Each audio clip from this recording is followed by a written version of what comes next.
welcome to the first question. That special place here in the metaverse where we all seek the highest common denominator. And now let's join our guides to those farthest corners of our minds. Here we are with... Ladies and gentlemen, Pookie Amsterdam! And how about a warm welcome for Hydra Shafto? Welcome back to the first question.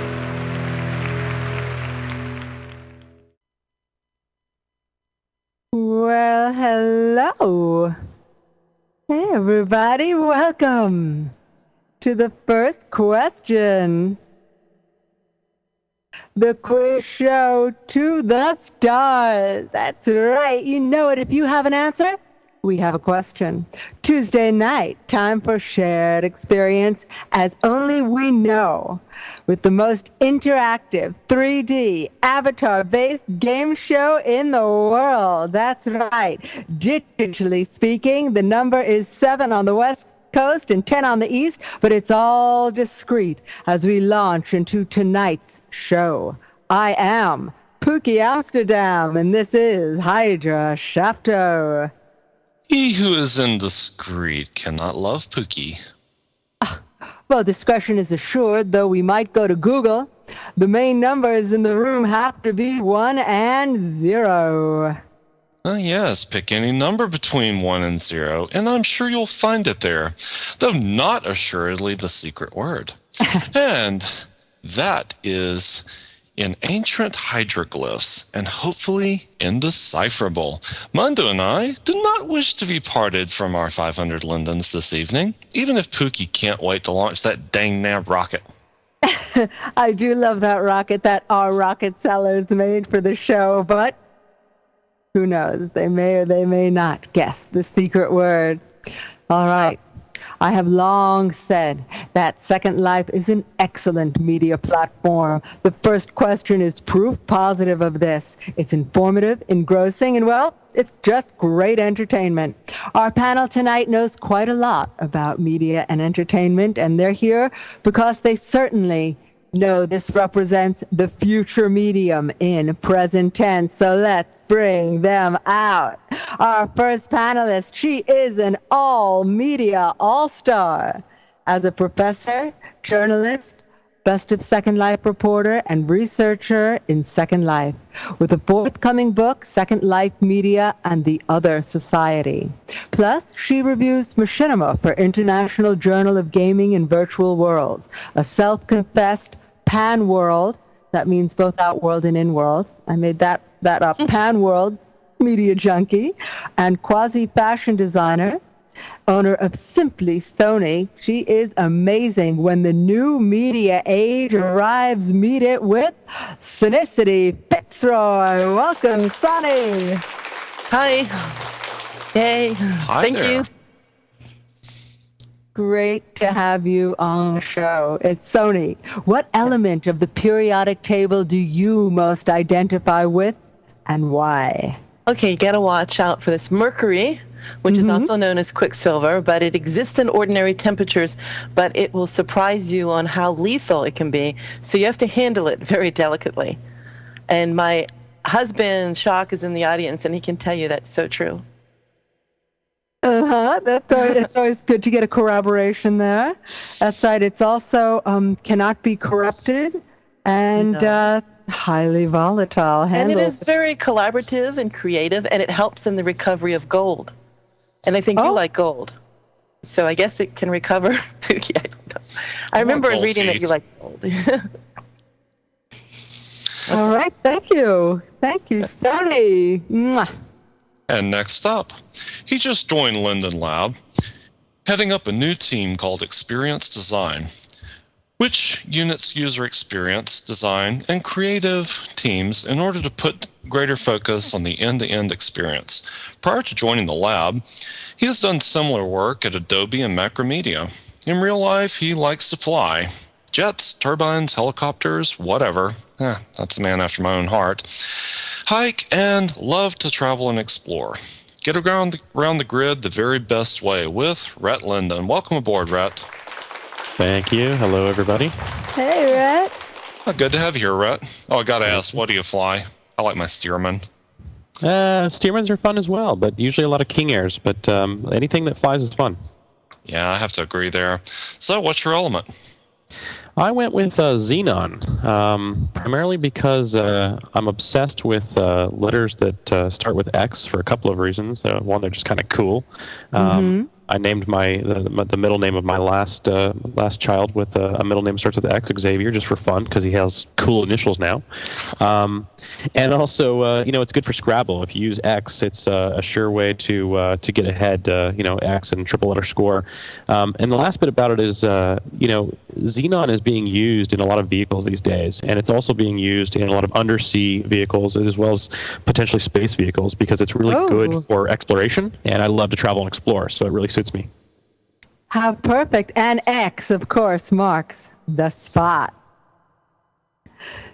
Super, Rhett. Thank you. All right. And our next panelist, when I was interviewed by Digital Nation, this remarkable woman was there, fascinated by Second Life in virtual worlds, perhaps because so much of her own work is about crafting personas and creating stories within new worlds. Television host of the CBC program, The X again, an actress who has worked with some amazing people, Clive Owen, currently the interactive media producer for PBS Frontline Digital Nation. Look forward to spending more time and digging deeper into the complexities of virtual life with Ramona Pringle Avon. Welcome, Ramona. Hi, Hey, Ramona. thank you. Hey, great to have you here. I am thrilled that you're on the show and just applaud you for jumping right into it. Thank you, babe. Thank you so much. I'm so excited to be here. I know, it's great. So tell us, what element of the periodic table do you most identify with and why? Well, I chose neon because as a personality, I try to spread light and positive energy and be a really clear force as much as I can. And sort of have this belief that if you smile, you get a reason to smile, you give other people a reason. And I like that idea of being, a sign in the dark, signal in the darkness, that neon bright sign. That's great. And you do. You radiate a lot of light. Thank you. Absolutely. It's like an orb coming off of you. That's super. I love it. Neon lady. Okay, Hydra, our next panelist. And next up, she is an interactive guru, a pioneer in instructional technologies for education, particularly interactive content and technologies for the classroom. She has patents pending. She works for Disney right now and operated the Machinima Roadshow, which took screenings and workshops to other venues like Arcadia in Montreal and comic conventions. A great sportswoman, she climbs volcanoes for fun and euphoria. Oh, God. Yeah, I heard a guy fell into Mount St. Helens this week. Well, last year, Kilimanjaro and 5 volcanoes in Ecuador. Find out which way to the top with Roxer Foxley. Welcome aboard, Roxer. Hey, Roxer. Yeah, glad to have you. So, what's your element? My element, believe it or not, is iron. It's not very exciting like xenon and some of these others. It's just a very basic and prolific element. It's very strong. It's one of the first metals that humans learned to work with. It's obviously a very important component in volcanic activity and the core of our planet, as well as life. And I don't know, it turns red when it starts to corrode, which, I like red. Yeah, you look good in red. And that it's also highly combustible. I look good in red. I like it. Everybody looks good in red. The whole world should wear red. And it's also something that makes us magnetic, don't you think? That's right. That's it. All right. Well, beautiful panel, wonderful, and very super special. Okay. Thank you. Now it is time for Yay Me or Nay Me. Each panelist will get a truth or not a truth and attempt to tell us if it is or if it ain't. It's a yay or a nay. give us your answer and win a point. Or not. Okay, Amy, your namey. Sony, John Never Die Jacobs just sold a one-of-a-kind egg in the Planet Calypso virtual world for a stunning $69,000. It may hatch at some point in the future. Tick tock, tick tock. Let's see. Nay? Well, it's actually a yay. His name was Never Die, not Never Buy or Never Sell. Okay, next Yami. And next up is for Rhett. In terms of overall U.S. reach among social media companies, RockU is now 4th place behind Google, Yahoo, and Facebook. I'm going to go with nay. That's actually a yay. RockU CEO Lance Takuda credits the sudden growth to a virtual gifts deal with MySpace and a new social game on Facebook. That's right. Those virtual goods, they get around. All right, Ramona. Total U.S. e-commerce spending reached almost $210 billion in 2009, up 5%. Is that it? Yeah, that's it. Name your namey. I will say yay. That's a nay, actually. It's down 2% compared to the previous year and the first year on record with negative growth rates. And number 4 is for Roxer. 5 out of 10 teens are using Twitter, a growth of 25% over the last year. Gosh, I should know that. You should. I'm gonna say nay because I think it's actually more than that. It depends on geographically, though. Well, it is a nay, so you got it right. Fewer than 1 in 10 teens were using Twitter. And it's a surprising finding, given overall popularity of the microblogging site. That's right. That was from Pew, which is a great internet research firm. Okay, Sony, you can pop popcorn by sending out tweets. You can do that for well, you can try. I've tried a lot of things like that. Okay. Mm-hmm. I'm going to go for nay, though, with the tweets. That's a yay. Built on Lego Mindstorms and powered by Labu. You have to see this. Searching for tweets with the hashtag popcorn drives a motor, which turns an Archimedes screw and moves the corn from the hopper to the heat source. You can pop popcorn with Twitter. I bet it won't work for me, though, because I've tried it other things. You can try popping it with brainwaves. That you could do that, Hydra. I might. And especially if I don't bathe. And number 6 is for Rhett. In 1945, more than 80% of U.S. media outlets were independent. Today, 23 corporations own more than 80% of the U.S. media outlets. I'd say easily that must be a yay. That is a yay. That is a yay. Times have changed. All right, Ramona. The tweens might not be using Twitter, but your dog certainly can. Puppy tweets from Mattel, the new rage in social net woofing. And after the owner starts the dog's Twitter account, tweets will capture the dog's level of activity, whether barking, sleeping, or playing. Your pet barks. You get a message saying, I bark because I miss you. There, I said it. Now hurry home. Well, this may just be wishful thinking, but I'm going to say yay. Yay, you're absolutely right. That is Mattel's hot new toy. And number 8 is for Roxer. Vodka.com sold for $500,000. 500,000? Yeah. That's cheap. I'm going to say nay. But you're right. That is cheap. It was actually sold for $3 million. Good going. Okay, Sony, for the 5 billionth download recently, iTunes is handing out a $5,000 U.S. gift card.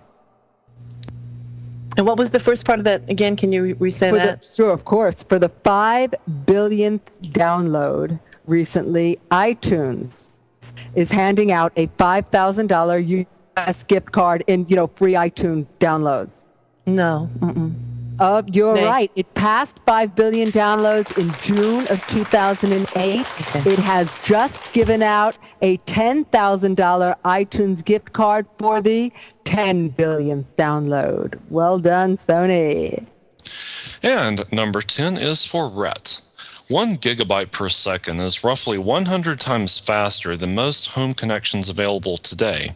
And if the new Google Ultra High-Speed Internet Connection trial goes well, you might be able to enjoy that, if you can think or type that fast. I have no idea, but how about we go with yay? That is a yay. Can you think 100 times faster than your internet connection or even type? 1 gigabyte per second. Okay, Ramona, this is for you. Domino's reported that it logged more than 160,000 online orders. That's 1,000 plus per minute during the last Super Bowl game. They did not run a Super Bowl commercial, however. I will say yay. Yes, you are right. The Super Bowl day is the chain's biggest of the year. 1,000 plus orders a minute. That's a lot of pizza. I'll take extra cheese on mine. And number 12 is for Roxer. According to a time-tracking software company, office workers switch to an instant messenger window 71 times per day, which means every 5.2 minutes or 11.5 times per hour. Well, that's certainly true for me. But since the pressure's on for me to keep my lead here, I'm going to say yay. Pookie? It is actually a yay. Yay. Yes, yeah. Yes. Can you believe that? I think that is just incredible. All right. Get to work, people. Okay, Sony, this is for you. Hallmark Valentine cards outsold virtual cards, showing people still want to give their loved ones something to hold. Well, it's definitely not me, but I'll give one for Hallmark and say yes. Actually, that is a nay. Farmville players have already sent more Valentine virtual gifts, 220 million, than all the 152 million Valentine's Day cards exchanged all year. And number 14 is for Rhett. Wait, that's Farmville. Yeah.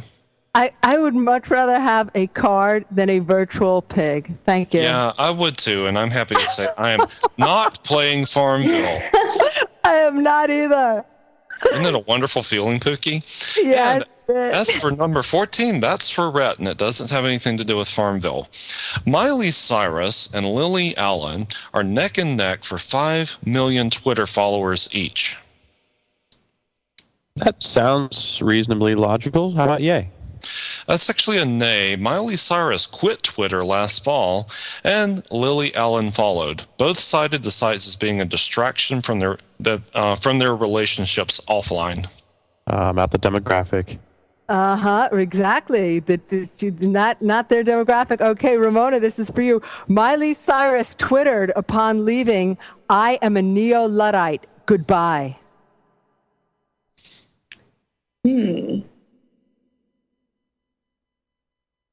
Yay. Actually, that's a nay. That would have been Miss Allen who made that remark. Miley Cyrus thought neo-Luddite was a character in the new Matrix movie. And number 16 is for Roxer. In order to use their capacitive touchscreen devices in the cold weather, some creative South Korean smartphone owners have come up with a better solution: sausages. Where's my coin to... I'm going to say yay. Why not? Stick it in a sausage. It is a yay. Unless you're using your bare hands, you can't do anything. This is their solution. No word on whether bacon can be used for this instead. Bacon. All right. Well, very good. That was sort of clever, didn't you think, of those Koreans in the cold? All right. Well, this is amazing, and it could be anybody's game. It's 1, 2, 2, 4 as we go in for the audience. Now it's time for them to play. They said what? Audience only competes for a limited edition prize by guessing who originated this famous quote. Please type it out in local chat.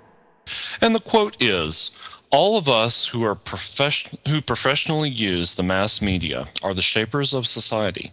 We can vulgarize that society, we can brutalize it, or we can help lift it onto a higher level. And I'll repeat, all of us who professionally use the mass media are the shapers of society. We can vulgarize that society, we can brutalize it, or we can help lift it onto a higher level. And it was, oh yes, Gary Bruno, William Bernbach. Thank you. No Joe Rohn. It wasn't Courtney Love or Oprah or Marshall McLuhan. It was William Bernbach. Thank you so much, Gary Bruno. You remain our king of quotes. So don't go too far because we're going to take you higher. Be right back. When does it start? Every Tuesday night, Doctor, at the same time, 7 p.m. Pacific each week. And what happens? The Tiny's Cat and Emo open, and they are the most hilarious opening act anywhere. I see. Yes, and then? Oh my God, the show is so funny. We have the intelligentsia of Second Life on, and they are brilliant. It's great. The audience is the best in Second Life. What else, Pookie? My co-host is this amazingly gorgeous wolf. Well, what seems to be the problem? No problem at all, Doctor. I want you on the show. I'll do anything to get a great panelist. Welcome back to the first question. Hey, welcome back. I'm so glad to see you. All right, well, let's get going because now it's time for Hydra Shafto's main event. It's time for a nugget of knowledge. Time for Hydra to let us in on how he thinks. It's a public record, and we get to be a part of it. Yeah, I think they'll publish a CD. Hydra's greatest thought processes? The Hydra thinks tonight. Okay, Pookie, I'm just glad you don't sing the nuggets of knowledge. The Hydra thinks tonight. Okay, this is from Sony, and her nugget is this. Austrian composer Peter Ablinger transferred the frequency spectrum of a child's voice to his computer-controlled mechanical piano, otherwise known as the speaking piano, to present a message of peace on Earth to the United Nations. Oh boy, as much as I read the news, I should have heard something about this and I didn't. Let me think. Well, the new We Are the World video just got presented to the United Nations also. Yeah, I'm going to go ahead and say that that's most likely true. Sony? No, it's false. And the logic's pretty good there. It's the speaking piano recited the proclamation of the European Environmental Criminal Court at the World Venice Forum, and the message was not about peace on Earth. It was that we as educators, politicians, and social organizations are responsible for saving and protecting Mother Earth. And that's also posted on YouTube of this past fall. Okay. Wow, that sounds like a fascinating video to watch. All right. And you stumped Hydra. Very good, Sony. Okay, our next nugget is from Rhett Linden, and his nugget is Thomas Cropper invented the toilet. No, actually his name was Grump, and that's the guy that invented Grump invented the porta potty, regular toilet. And actually, how did I know that Grump invented the porta potty? Wow.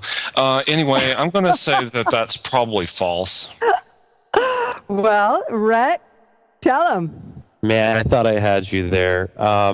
You were correct. That is false. Thomas Crapper did not invent the toilet, and sorry for all the potty talk here, but he actually added value to the toilet by inventing the ball cock, which is what causes your toilet from not overflowing. So added a lot of value to the toilet, and I learned this, by the way, on the Seattle Underground tour. Very classic little piece of knowledge. So when I have to replace the ball cock in my toilet, I have to replace the crapper. That's right. Something like that. And in fact, it seems that this might be responsible for civilization in the world today. So we thank you.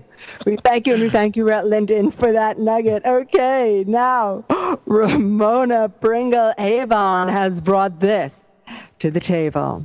Ray Kurzweil predicts that by 2032, machines will acquire full-blown artificial intelligence. Let me think. Well, see, I actually missed his presentation because I was busy running half of SLCC, but he is a bit of an idealist, so I'm going to have to say that that is true, although I don't agree. I hope it's not true. Ramona. Well, you're not far off, but you are slightly off. The year he predicts is 2045. That's see, that's right. how you stump Hydra. You throw in a little variable like that. Well, she did. And we're going to move on now to, and I love saying this name, Roxa Foxley. And her nugget is at 8,848 meters from base to peak. Mount Everest is not the tallest mountain in the world. No, it's K2. Roxa? Actually, it's Mauna Kea in Hawaii. From base to peak, it's actually over 10,000 meters tall. It's just only 4,200 meters above sea level. You're counting the undersea portion of it. Okay. That's why I said base. I was being specific. Trick question. Well, I did really bad tonight. Well, we will move right along. You delivered some coal nuggets, that's for sure, but you're going to help out on Word Up and redeem yourself. I know you are, because now we bring out Word Up. Yeah, nice to give the panel a chance to unleash their innermost words. And it's true, many of these have never been heard outside of some of the panelists' own cranium. That's right. Bump, bump, bump. We bring it to you here first with Word Up. I will say each word after the panelists present it to give that word that little extra something something. When Pookie says vote afterwards, the audience will be using the vote boxes to award points. Please just type in / with the number of the panelists you want to win. It's very easy. /1, /2, /3, or /4, just like it's on the little teal boxes. That's right, those teal boxes, beautifully and magically designed by Dr. Troy McLuhan and named after Teal Freenote of the Shire. Our voting board will show the points accumulating. Clear winner, 4 points for tie, 3 each. And those who haven't won, they're going to get something because I said so. Word up, it's time to reveal your magic motto to the world. Sonicity Fitzroy, give it to us. It would be Brain Up Pilot. Brain Up Pilot. I had only 3 hours sleep when I had to come up with this. So, I mean, you know. So that's perfect. You were on Brain Up Pilot. So, you want a definition or you just want the... Please, tell us. It's when your thought process diminishes due to exhaustion, overstimulation, or trauma, like essential clothing disappears while live on television, or you cannot think of a word for Pookie. Easy way to remember, nut is core to the world, to the word. And the world, yes, I love it. Word, okay. yes. Brain Up Pilot. All right, wonderful. And now your word up, Rhett Linden. All right, I'll try to keep it clean for everybody. So my word also, like Sony, I had to come up with when the brainwaves weren't working. But my word is fogony, and it's a word that I hope it's a word that everybody can actually use. And I should define it? Yes. All right. So fogony is what happens. It's F-O-G-G or F-O-G-U-N-N-Y for those in chat. It's the phenomenon that occurs when it's both foggy and sunny at the same times, which the lab is here in San Francisco. This happens quite often, and you can't figure out what's going on, and so it's just foggy outside. Well, Mark Twain said the coldest winter of my life was my summer in San Francisco. I love that, foggy. And you know what? That I would love to hear a weatherman use that word. It's foggy here right now in San Francisco. I bet they're going to do that. All right. I love that. Okay. Ramona Pringle-Avon, your word up.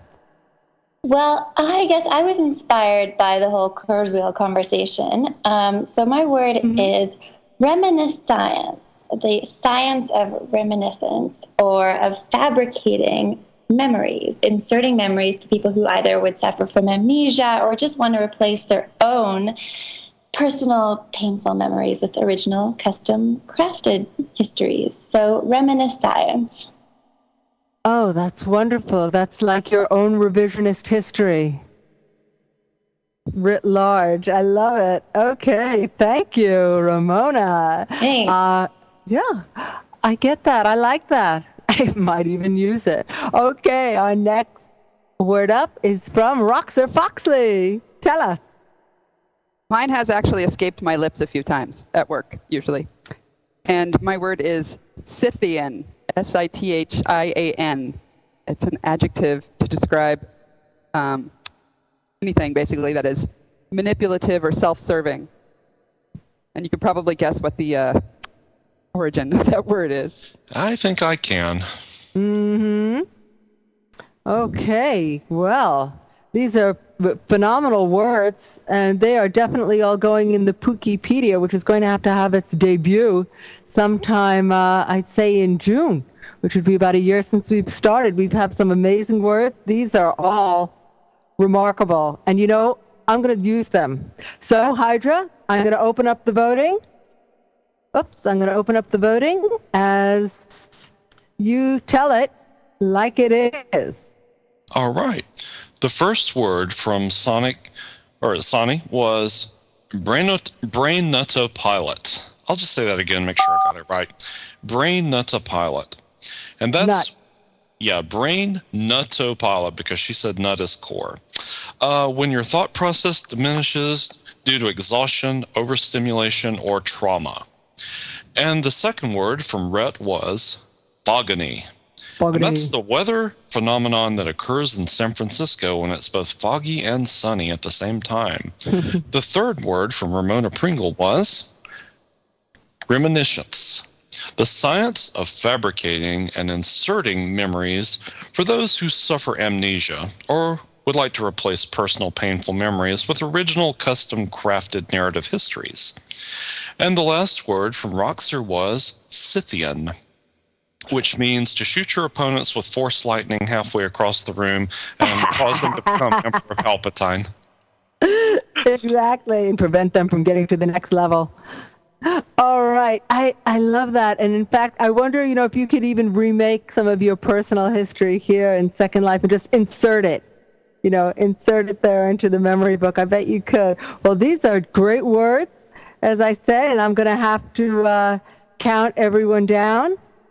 So please make sure that you vote. We have right now, amazing. Oh my God, we've got Ramona's moving into front. Then we have Brett and Roxer. Oh my God, there's ties. People are voting. You better start voting because we are recording it and we are going to be stopping the counting very soon. I'm counting down from 10. 10, 9, 8, 7, 6, 5, 4, 3, 2. We've got a tie at second place. And 1.5. 1.25. Okay. All right. Stop counting. All right. And we have a winner. Ramona Pringle-Avon, you have won this week's Word Up. Your word will appear on our blog for the world to see, know, and feel. Thank you very much. And thank you all, panelists, for your truly remarkable and enlightening and highly imaginative Word Up. And we're going to take our break. And when we come back, this voting board is going to look a whole lot different. See you real soon. Be right back. When does it start? Every Tuesday night, Doctor, at the same time, 7 p.m. Pacific each week.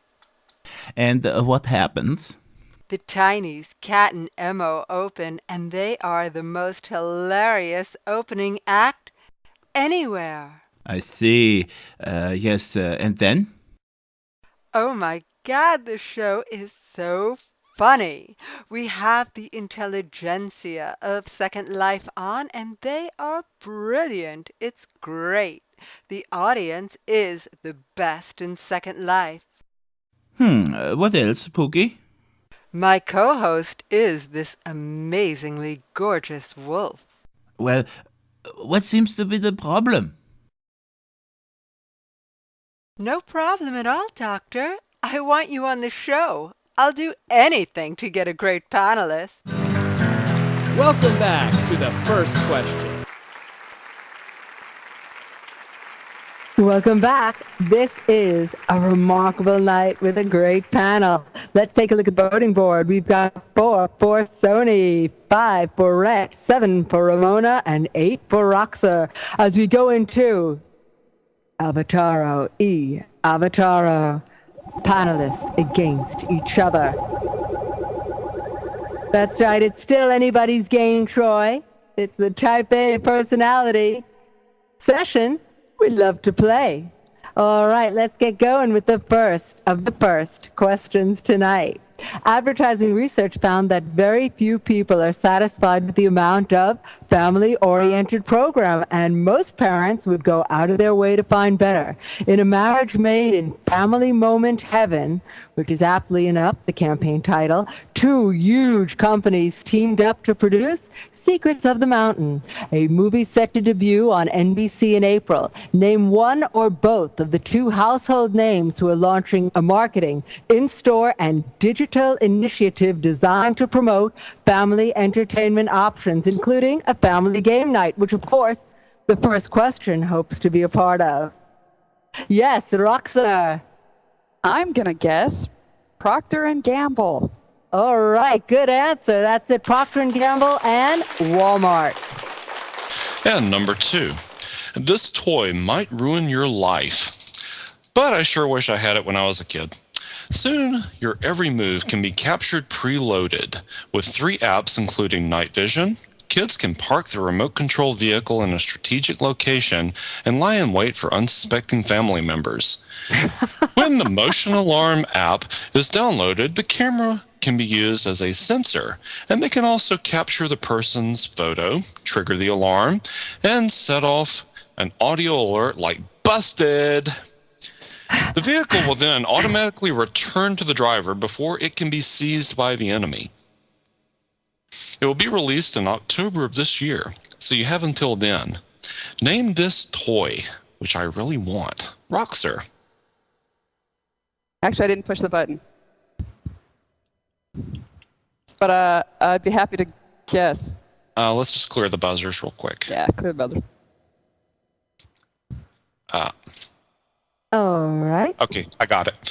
All right, buzzers are open. Go for it.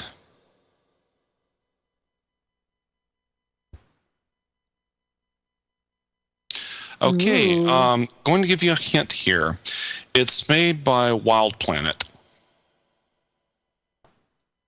I mean, isn't that an amazing toy? A toy that and kids are going to be able to share the apps. Rhett? Open source. Is it the spy video tracker? That's right. It is the Spy Video Tracker. TRAKR. Okay, next question. It's a 6-legged robot and was recently a star at the Emotobot exhibit running at the London Science Museum, as it has remarkable software that allows it to interact with human beings in an emotionally expressive way. If aggressively confronted, it backs away. But if a person holds its gaze for a few seconds, their picture is uploaded to its website. Prototypes were used in the making of 2 Harry Potter films. They co-starred as Hagrid's pets. It is a 6-legged robot invented by Matt Denton. What is its name? And they, of course, were outfitted with spider costumes, as they were. It's a little robot that has a camera for an eye. I want one of these too. Yes, Sony.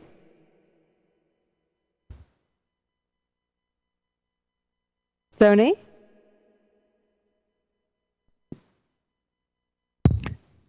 Is it Hexar? Did you say hexapod? Well, the hexapod, but it was also hexapod, Hexar. Okay. Yep, we'll take that. Yep, for the point. And you're good. All right. Now we're moving on to number 4. It's an online publication with a low-tech name, though it is focused on anything but. Founded in 1996 by Dr. Thomas Papps, it is owned by Best of Media Group Company, one of the top 3 online publishers for technology in the world. It provides articles and a lot more on high tech. The site features coverage on CPUs, motherboards, and computer peripherals. And Pookie learned how to build an LED nightlight from it. Mm-hmm. Though I don't think you use the build your own computer section, Pookie. No, I didn't use that. No. Its readers are on top of the line, or are top of the line techies too. It's published in several languages. What is the name of it? I love the name of this site. You know who told me about it? Was Rob Wag. Rockstar?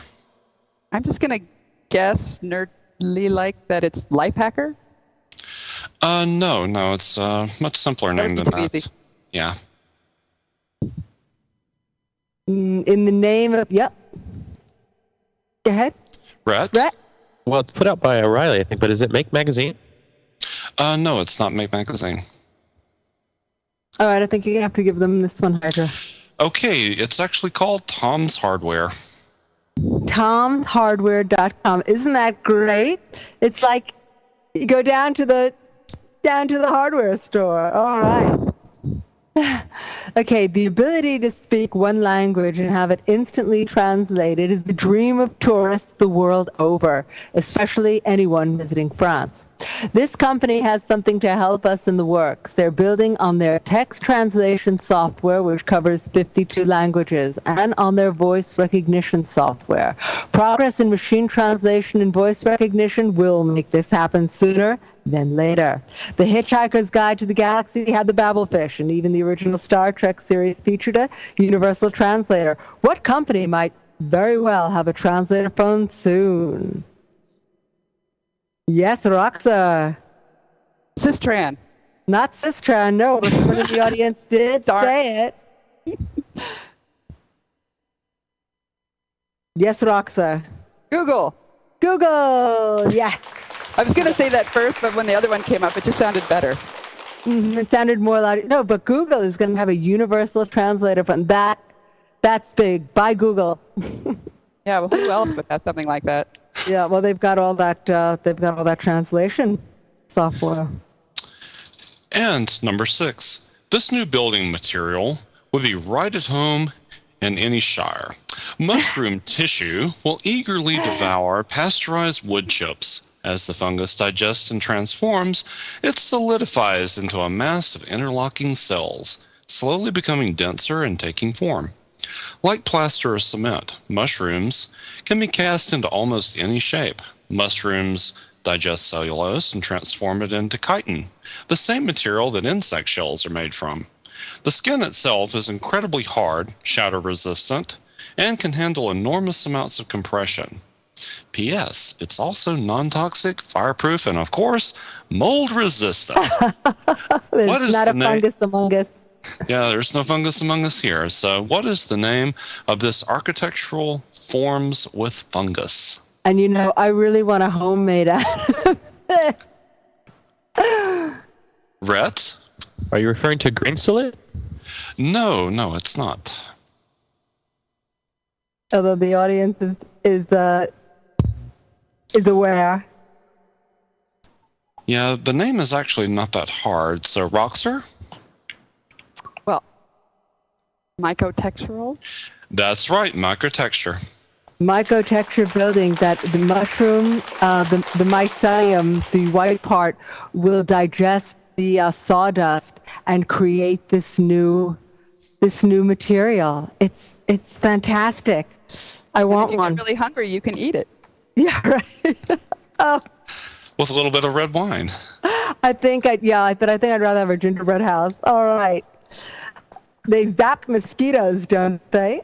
Assembled technology used in printers, digital cameras, and projectors can now shoot down mosquitoes by the hundreds in mid-flight. This was actually demonstrated at a TED Talk, by the way. After hundreds of mosquitoes were released into a glass tank, a laser tracked down their movements and slowly shot them down anywhere between 50 to 100 mosquitoes per second. Is that MPS? The laser detection is so precise that it can specify the gender. The company's head, Nathan Myhrvold, credits a 2008 brainstorming session on killing mosquitoes who have malaria, Star Wars style. What is the name of his enterprise with his anti-mosquito weapon? Anyone? Yes, Ramona. It is Intellectual Ventures Lab. Yes, it is. Intellectual Ventures. Very good.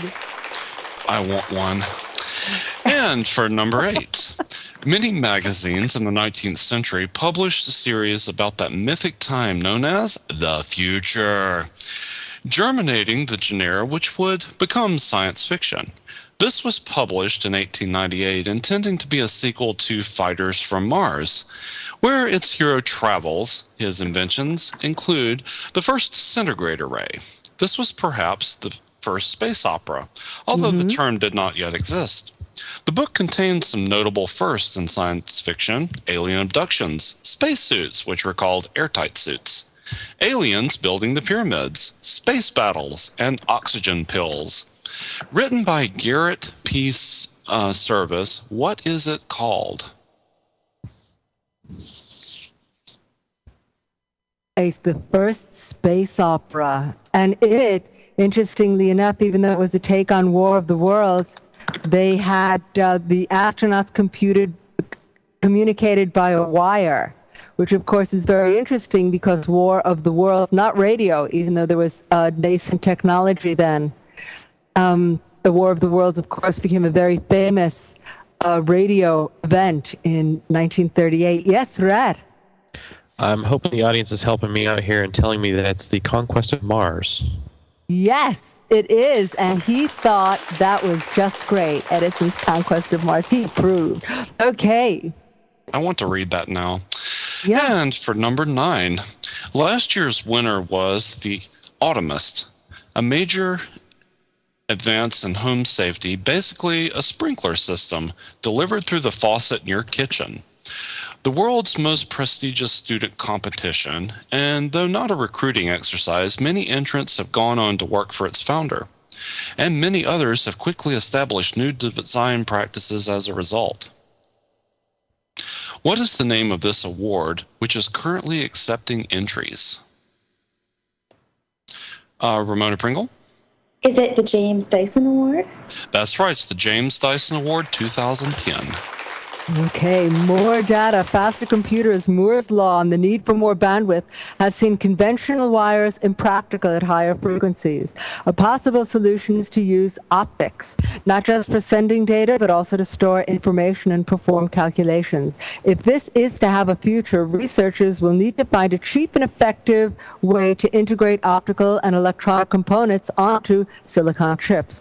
Disproving previous beliefs in the matter, MIT researchers have demonstrated the first laser built from this, which can perform optical communications. This substance can be manipulated to work. What has been discovered to be optics-friendly, possibly advancing our digital age? Yes, Rat. Is it germanium? Yes, it is germanium. It can be stretched and it can be augmented. Thank you, Rhett Linden. Optics for the future. And next up, number 11. Imagine being able to check your email on any blank wall simply by drawing an @ sign in the air with your finger, or just put your thumbs and forefingers together to make a picture, frame, and snap. The inventor who presented at TEDenia in 2009 was given last year's Invention Award by Popular Science. The latest prototype of a sixth sense is a small camera which acts as a digital eye and projector combination, and it's about the size of a cigarette pack, and worn about the neck of the user. An accompanying smartphone handles the connection to the internet. You can turn any surface around you into an interactive one. It's a wearable, gesture-driven computing platform that can continually augment the physical world with digital information. Who is behind this? This is the most amazing video. Ramona? Patty Mays. Say that again? Patty Mays. No, I'm afraid not. Roxer? Pranav Mystery. That's right, Pranav's Mystery. Yes, and Patty is his advisor. Patty Mays is his Patty advisor. Mays too. Pranav Mystery gave the talk at TED Talk India, and I urge absolutely everyone to search for Pranav Mystery and Sixth Sense and see this. He is making this also open source. It is some of the most remarkable technology ever. All right, next question. I'll take this one. When giants collide, Facebook is clearly leading the pack in the mobile internet race. Google likes to compete with a very clear elephant in the room mentality, and so the first salvo has been fired in the brewing war between Google and Facebook for social media dominance. Google has unleashed this real-time privacy-killing, real-time sharing, Picasa-filling, conversation-enabling, and mega new user alert blaring service. It hasn't debuted to the best of press. What is it called? Yes, Rhett. I think I was a little premature, but I was going to say Wave, but people are saying Buzz, so how about I say Google Wave Buzz? It's Google Buzz. Yes, Google Buzz. You get the point. Also known as what Hydra wastes 2 hours a day of his life of. Oh, God. I won't do it because I heard that. Well, anyway, go ahead. Go on. Because we're getting down. It's 8, 9, 11. We've got some competition here, and we've got 5 more minutes in the show. All right. Go ahead, Hydra. Number 13. The Economist described his influence 5 years ago, and it still holds true. But more so now because he has become a major celebrity among geeks worldwide who read his blog religiously. And impressively, he has also succeeded where small armies of more conventional public relation types have been failing. He is a legend. He is a measurable unit on Twitter, an ego blogger, and a genius. He helped his mother build Mac computers starting at age 11. He launched FastCompany.tv and is the greatest technical evangelist there is. Who is in the top 5 of the first question's most wanted? Oh, I would love for this man to be on the show. He sort of said he would be on Twitter. I'd like to hold him to it. Rhett? Is it Robert Scoble? That's right, it's Robert Scoble. It's the Scobalizer, and if you are watching, this is a big hello from Pookie and the gang. We want you on. All right, next question. The game, created originally in 1860, simulates a person's travels through his or her life from college to retirement, jobs or marriage, children or no along the way. It was the first game created by Milton Bradley. Like many from the 19th century, such as the Mansion of Happiness, they don't make games like the Mansion of Happiness anymore. It had a strong moral message, essentially a modified checkerboard, the game of life. In 1963, had some differences, the 100-year anniversary, and it was advertised as, I love this, the game of life was advertised as a full 3D action game. Does that sound familiar? I think so. The original version, however, did not include dice to discourage any notion of gambling, but instead used a 6-sided top called what? Rhett. I totally prematurely buzzed in. That's what happens when Pookie throws you a Okay. curveball. Getting a little excited, like a Jeopardy moment. I You have got excited there. It's okay. But you can. A full 3D action game. Can you Well, believe it? How about Yes. Tito? Whoop. Yes, Sony.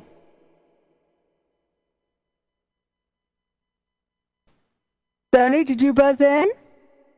But I did say the answer, kids. I did. Are you're not talking about the game in 1860. You're talking about the new game, right? No, Is I'm that talking about the game in the Well, original game. that would have to me. I thought that would have to be Life. No, the game was the Game of Life, but they didn't Another want to game. include dice in the game because they didn't want to encourage gambling in the Game of Life. They had That a wouldn't be six-sided Stratego, top. right? That wouldn't be Stratego then, would it? No. No, it was a six-sided top that they used instead of a die. Okay. We'll go to Brett Linden. Well, it was Tito Tom indeed, actually. Yes, it was a teetotum. Yes. All right, Hydra. This is it, and I think we'll see. Go ahead, go for it, Hydra, go. I'm going, Pookie, I'm going. And question number 15. In 1957, a market researcher claimed that quickly flashing messages on a movie screen influenced people to purchase more food and drinks, thus coining the term subliminal advertising. 5 years later, he admitted to lying, the story itself being a marketing ploy. However, before the confession, his claims led to a public outcry and to many conspiracy theories, so the practice of subliminal advertising was completely banned. In 2007, to mark the 50th anniversary of the original experiment, it was recreated as part of a hypnosis, subconscious triggers, and branding presentation for marketers. 1,400 delegates were exposed to 30 subliminal cuts over a 90-second period. When asked to choose one of two fictitious brands, 81% of the delegates picked the brand suggested. Who was the Interesting, huh? original subliminal man, the market researcher who started it all? Sonny? That would be James Vicari. That's Vicari? correct, James Okay. Vicari. That is absolutely correct, James Vicari and Sony. You got the last point tonight, and I thought that would be so fascinating for everyone. There really is controversy over this. Okay, well, we have come to the end of this week's incredible media special on the first question, and we have a winner, though this game is tight as a airtight dress, and that is Roxer Foxley. Roxer, these balloons are for you. Congrats, Roxy. Jamie. Thanks. Yay. I was feeling very Scythian and competitive. I like that word, Scythian. That's Scythian, good. I know. Isn't that great? And we're going to be using that word. Yeah, but I'm a Star Wars geek anyways. And there is your name in blazing lights for the world to see. Bravo, Roxa. And now, audience, will you take us out tonight? Who originated this famous quote? Reality seems valueless by comparison with the dreams of the fevered imaginations. Reality is therefore abandoned. And I'll say it again. Reality seems valueless by comparison with the dreams of fevered imaginations. Reality is therefore abandoned. And yes, Gary Bruno, it is Emil Durkheim. Again, the king of quotes is undefeatable. And here the fevered play of the imagination is not only available, you can actually build upon it and make it real. Hey, how about a game of Second Life? I think you're doing real well, and you know, Pook, it's just a game. And for those of us who don't play Pookie, in-world or out-world. That's true. It isn't really a game. It is a form of life, and as I like to say, our selected life. Indeed. Okay, well, stay tuned to the Studio Dome, where we will see you next week at 7 p.m., the only place to be on a Tuesday night. And thank you all for watching, including Toby, if you caught the show, and Bob, you as well, and to all who tune in. And our eternal thanks to Rob Wag-Soothsayer, who is our head stage manager, and directrix to the Stars Pet Love Pet Shop. And a special thanks to our guru, Paradox Olbers. And thank you, panel. Thank you, panel. You were fantastic. Feel free to embed this and any show you wish. Remember, it will be available tomorrow on iTunes. Either go to iTunes and search for The First Question, or go to Treat TV and subscribe from there. And a big shout out to Rebecca. And thank you, Hydra. Thank you, Pookie. And Thanks, good night. Pookie. Thank you. Thank you, Ramona. Thank you, Roxa. Thank you, Rhett. And thank you, Sony. Thank you. Thank you. Yeah, thanks. It was great fun. Oh, Great. fantastic. And good night, Mr. Rosedale, wherever you are.